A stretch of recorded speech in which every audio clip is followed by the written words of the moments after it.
There is one type of person who tends to come out of a narcissistic relationship with something far more valuable than simply surviving the experience. And it's probably not the person you expect. It's not necessarily the strongest person in the room. It's not the person who never cries, never gets attached, or never makes mistakes. And it certainly isn't someone who becomes more manipulative than the narcissist. It's the person who eventually stops trying to survive by becoming someone else. Today, we're going to examine what actually separates the person who remains psychologically trapped from the person who eventually rebuilds a life the narcissist can no longer reach. And the answer begins with something surprisingly simple. This person learns to trust reality more than potential. That's the transformation. Not becoming colder, not becoming heartless, not learning how to defeat a narcissist at their own game.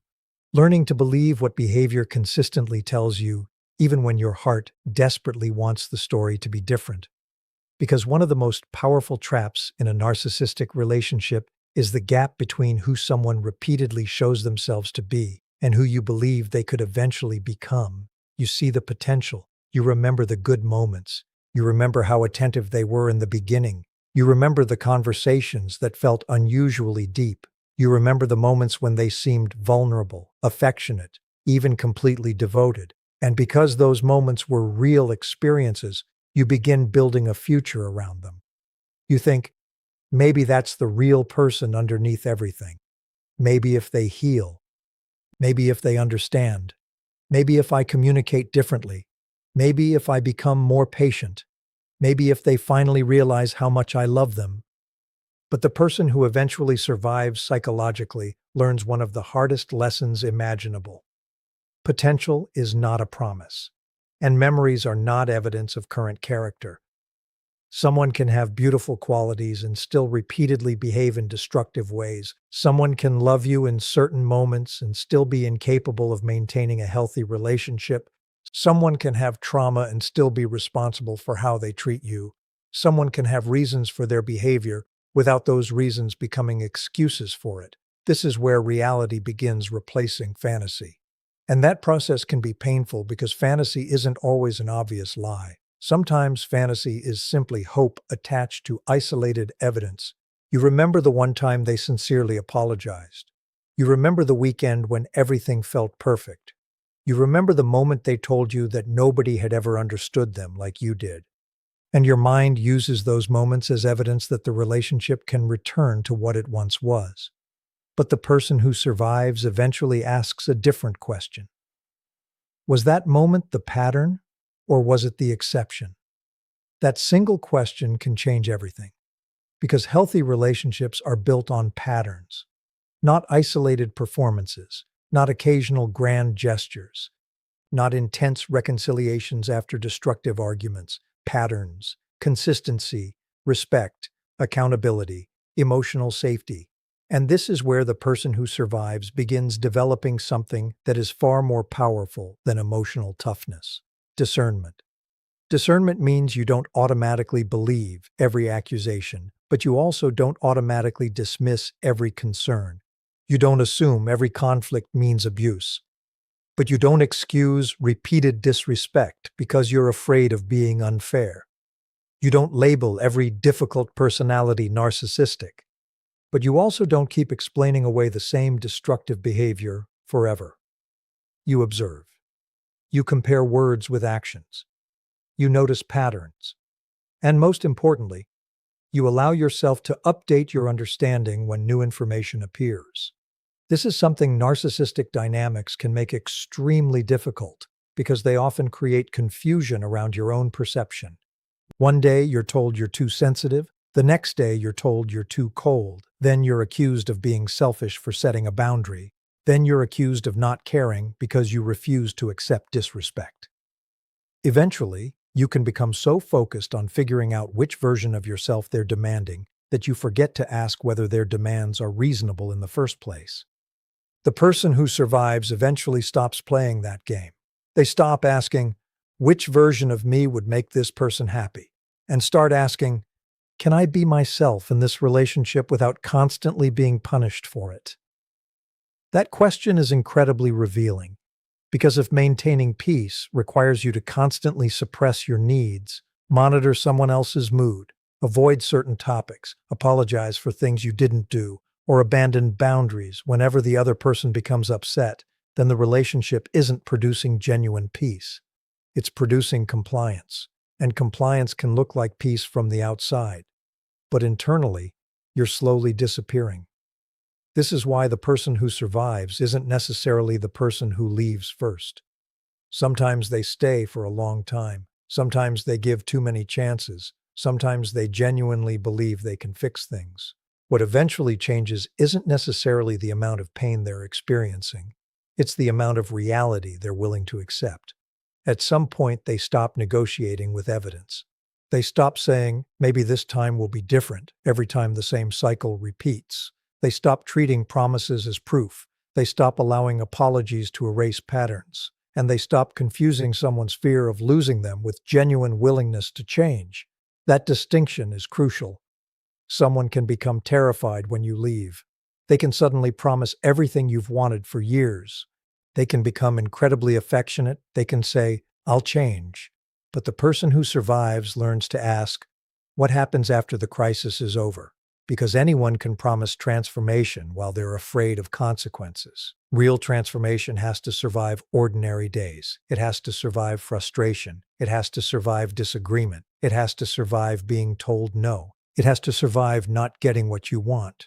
That is where character becomes visible. And this leads to the second quality of the person who survives. They develop boundaries that don't depend on the other person's cooperation. This is a major shift. In the beginning, you may think a boundary means telling someone what they must stop doing. Don't speak to me like that. Don't lie to me. Don't threaten me. Don't disappear for days. But if the person repeatedly ignores those requests, you can end up trapped in an exhausting cycle of repeating the same boundary louder and louder. Eventually, the boundary becomes another argument. The person who survives learns that a boundary is ultimately about what they will do. If you speak to me abusively, I will end the conversation. If you continue lying, I will stop sharing personal information. If you repeatedly violate this boundary, I will reconsider the relationship. Now, the boundary doesn't require permission. It doesn't require agreement. It doesn't require the other person to understand it. It simply requires you to follow through. And that is where self-trust begins returning. Because every time you make a promise to yourself and actually keep it, something inside you becomes stronger. You start realizing, I can protect myself. I can leave a conversation. I can say no. I can survive someone's disappointment. I can tolerate being misunderstood. I don't have to convince someone to respect me before I protect myself. That final realization is enormous, because narcissistic dynamics often become powerful through one central fear: the fear of what will happen if you stop cooperating. What if they get angry? What if they leave? What if they call you selfish? What if they tell everyone you're the problem? What if they replace you? What if they never understand? The person who survives eventually realizes something deeper. I can survive being misunderstood. And once that fear loses its power, manipulation becomes much harder. Because you no longer need their approval to remain emotionally stable. You can hear someone call you selfish without immediately changing your decision. You can hear someone accuse you of being cold without desperately proving your love. You can hear someone threaten to leave without begging them to stay. You can let someone be disappointed in you. That doesn't make you cruel. It makes you psychologically independent. And perhaps this is the biggest surprise of all. The person who survives a narcissistic relationship isn't the person who learns how to control the narcissist. It's the person who realizes they don't need to. They stop studying the narcissist's psychology as a way to predict every move. They stop searching for the perfect sentence. They stop trying to win every argument. They stop trying to make the narcissist finally understand. They stop waiting for the apology that will make everything feel justified. Instead, they learn something far more valuable. They don't need to control the other person's behavior in order to control their own participation in it. And once that happens, the entire relationship begins losing its power over them. because you can manipulate someone only as long as they believe they must respond to every manipulation. The person who survives learns that they can pause, they can walk away, they can remain silent, they can seek outside perspective, they can make decisions slowly, they can choose themselves without announcing it, and eventually, they discover that survival was never about becoming harder, it was about becoming clearer. That clarity becomes the foundation for everything that comes next. And once that clarity begins developing, something inside the person starts changing that the narcissistic dynamic can no longer easily reverse. They stop interpreting every emotional reaction from the other person as an emergency. Before, a raised voice might have meant they needed to explain themselves immediately. Silence might have meant they needed to chase. Anger might have meant they needed to apologize. Withdrawal might have meant they needed to prove their love. But gradually, they begin realizing that another person's emotional reaction is not automatically their responsibility to fix. That realization is one of the biggest turning points in the entire healing process. Because when you've spent enough time inside an unstable relationship, you can become trained to monitor another person's emotional state before you even notice your own. You walk into a room and immediately sense the atmosphere. You notice the tone of their voice, you study their expression, you wonder whether something is wrong, you adjust your behavior before they even ask you to. You become extremely skilled at preventing conflict. And from the outside, this can look like empathy. But there is a difference between empathy and hypervigilance. Empathy allows you to understand another person's emotions. Hypervigilance makes you responsible for managing them. The person who survives eventually learns that they can care about someone's feelings without becoming controlled by those feelings. They can say, "I understand you're upset," without saying, "Therefore, I must surrender my boundary." They can say, "I know you're disappointed," without saying, "Therefore, I have done something wrong." They can say, "I hear what you're saying," without saying, "Therefore, I agree with your version of reality." That distinction creates emotional freedom. And it also changes how they respond to conflict. Instead of immediately defending themselves, they begin listening for information. Is this a genuine disagreement? Is the other person capable of hearing another perspective? Can we solve this? Are they expressing a legitimate need? Or are they trying to create guilt, confusion, fear, or obligation? Again, this doesn't mean assuming manipulation every time someone disagrees.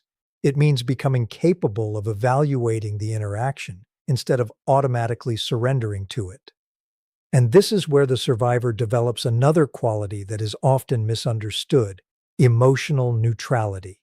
Emotional neutrality doesn't mean having no emotions. It means emotions no longer automatically control your decisions. You can feel angry and still choose not to send the message. You can miss someone and still maintain distance. You can feel guilty and still keep your boundary. You can feel lonely and still refuse to return to an unhealthy dynamic. You can love someone and still recognize that being with them is damaging you. This is incredibly important because many people wait until they no longer feel anything before they believe they're ready to move forward. But healing doesn't always mean the absence of emotion. Sometimes healing means feeling the emotion without letting it dictate your behavior. And that is a much deeper form of strength. The person who survives also stops needing every interaction to end with resolution. This is difficult because humans naturally want closure. We want the final explanation. We want the person who hurt us to understand. We want them to admit what happened. We want them to say, "You were right." We want the story to end neatly.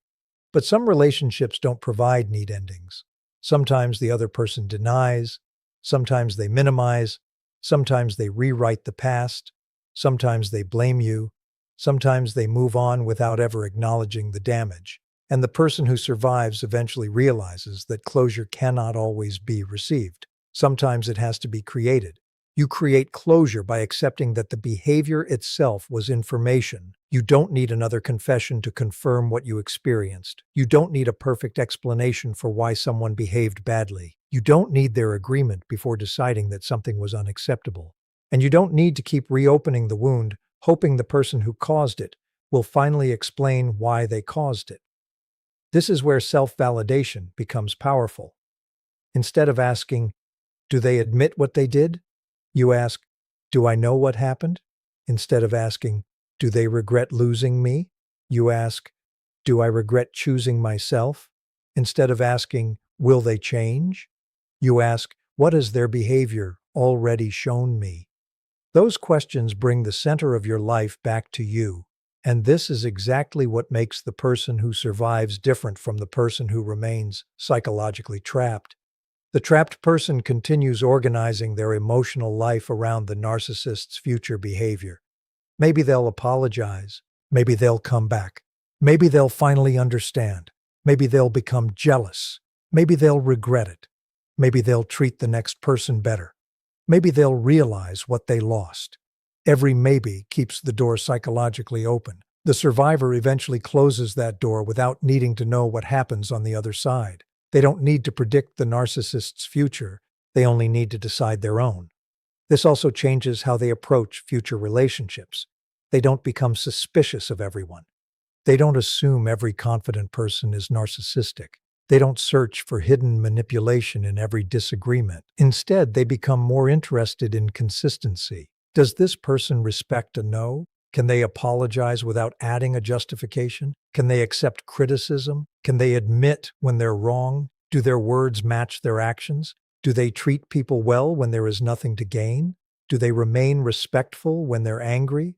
Can they handle disappointment without punishing someone? These questions are far more useful than trying to diagnose someone from a handful of traits, because character becomes clearest when a person doesn't get what they want. Anyone can be charming when everything is going their way. The real information appears when you disagree, when you set a boundary, when you say no, when you need something, when you don't immediately provide attention, when they make a mistake, when they have an opportunity to take responsibility. The person who survives has learned to observe those moments carefully, not obsessively, not suspiciously, simply honestly. And they also learn something else that can feel uncomfortable at first. They are allowed to leave before the situation becomes catastrophic. You don't have to wait until someone destroys your entire life before deciding that a relationship is unhealthy. You don't need one dramatic final event. Sometimes a pattern is enough. Repeated disrespect is enough. Repeated dishonesty is enough. Repeated emotional instability is enough. Repeated boundary violations are enough. You don't need to build a legal case for your own emotional decision. This is especially important for people who naturally give many chances. Their empathy can make them extremely patient. They understand why someone behaves badly. They understand childhood wounds. They understand insecurity. They understand fear. They understand trauma. And because they understand the reason, they sometimes believe they must continue tolerating the behavior. But understanding why someone hurts you doesn't mean you have to remain available for the hurt. You can understand someone and still leave. You can forgive someone and still leave. You can feel compassion for someone and still protect yourself from them. And this is where the survivor's empathy becomes integrated rather than exploitable. They don't lose their softness. They develop structure around it. Their heart remains open, but the door now has a lock. They remain compassionate, but compassion no longer overrides discernment. They remain generous, but generosity no longer requires self-sacrifice. They remain loving, but love no longer means unlimited access. This is the person who survives, not because they became impossible to hurt. They didn't. They were hurt deeply. They cried. They questioned themselves. They probably made mistakes. They may have stayed longer than they wanted to. They may have returned when they promised themselves they wouldn't. They may have believed things they later realized weren't true. But eventually they learned from the experience instead of allowing the experience to become their permanent identity. And that distinction matters. You are not required to emerge from a painful relationship perfectly healed. You don't have to suddenly become fearless. You don't have to understand every psychological mechanism. You don't have to stop caring overnight. You simply have to begin choosing reality over fantasy, consistency over promises, and self-respect over temporary relief. Every time you do that, you're rebuilding yourself. And eventually, the relationship that once felt like your entire world becomes something else. a chapter, a lesson, a painful part of your history, but no longer the place where your identity lives. And that brings us to the final part of this transformation, because surviving isn't the ultimate goal. The goal is becoming someone who no longer needs to abandon themselves to keep someone else. And this is where the real transformation becomes visible, because surviving a narcissistic relationship isn't simply about getting away from the person. It's about reaching a point where the relationship no longer determines how you see yourself, how you make decisions, or what you believe you deserve. You can leave physically and still carry the relationship inside you for years. You can stop speaking to someone and still allow their voice to influence every decision you make. You can block their number and still mentally ask what they would think. You can move to another relationship and still organize your behavior around avoiding the reactions you learned to fear. The person who truly survives eventually realizes that freedom means more than separation. It means psychological independence. And psychological independence begins with one uncomfortable realization. Nobody is coming to give you permission to choose yourself. You may spend years waiting for the perfect moment.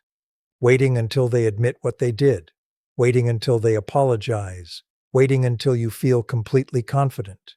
Waiting until you're no longer emotionally attached. Waiting until you know exactly what will happen afterward. But there may never be a perfect moment. At some point, you simply decide that your well-being matters even while uncertainty remains. That's courage, not the absence of fear. The willingness to make a healthy decision while fear is still present. And this is where the person who survives becomes fundamentally different from the person who remains trapped. The trapped person keeps asking, what if? What if they change? What if I'm being unfair? What if nobody else understands me? What if I regret leaving?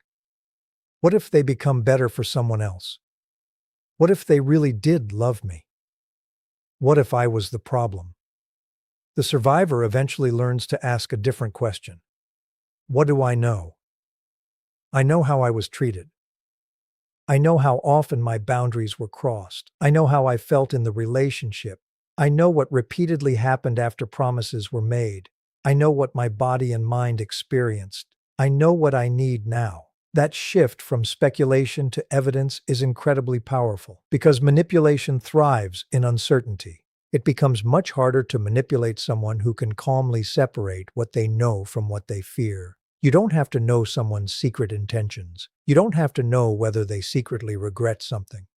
You don't have to know whether they will ever change. You can make decisions based on observable behavior. And that is enough. The person who survives also stops trying to earn basic respect. This may sound obvious, but it is one of the deepest changes that can happen after a relationship where your needs were repeatedly dismissed. You stop thinking, how can I explain this better so they'll respect me? You start thinking, what will I do if they don't?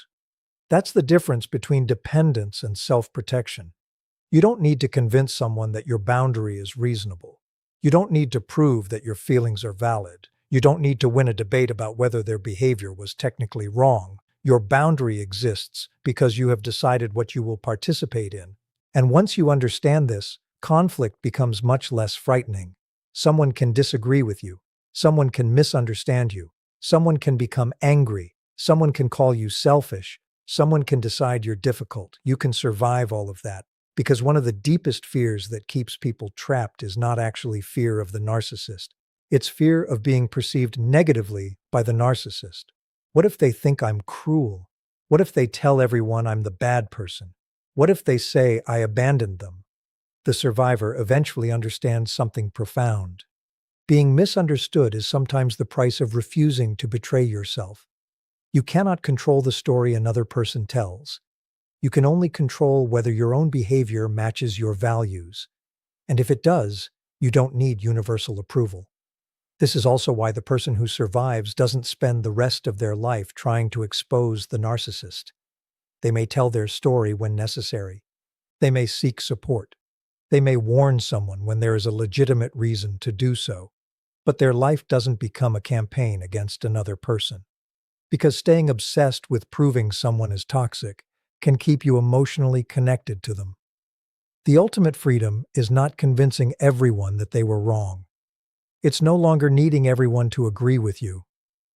And this is where something beautiful begins to happen.